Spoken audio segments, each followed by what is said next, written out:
ఇది ఇంకొక చిన్న వ్లాగ్ అనమాట. ఇది వచ్చేసి నాది గ్యాస్ స్టవ్ అనమాట అండి.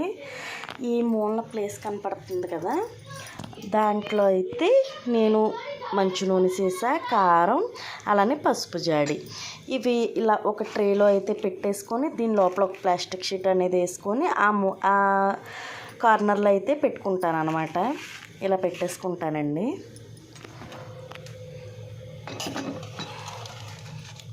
ఇలా పెట్టుకుంటానమాట.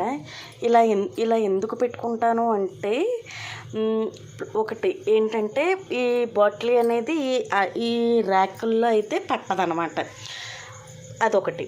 అలానే కారిన ఆయిల్ బయటకి కొంచెం లీక్ అయినా కట్ట కూడా ఈ అడుగునైతే స్టోర్ అవుద్ది. అలానే నేను వంట చేసుకున్నప్పుడు ఈ ట్రే అయితే తీసుకొచ్చి నాకు అందుబాటులో పెట్టేసుకుంటాను అనమాట. ఇలా పెట్టుకుంటాం వల్ల ఏంటంటే ఉప్పుకి, కారానికి, దేనికి కూడా వెతుక్కునే పని ఉండదండి. చెప్తా కదా, ఇది వచ్చేసి ఉప్పు జాడి అనమాట. ఈ ఉప్పు జాడి ఒకటే ఇక్కడ ఉంటుంది. పసుపు, కారం మెయిన్ ఇంగ్రీడియంట్స్ అయితే ఇందులో పెట్టేసుకుంటాను అనమాట. ఈ ఐడియా మీకు ఎలా అనిపించిందో కామెంట్ చేయండి. బాయ్.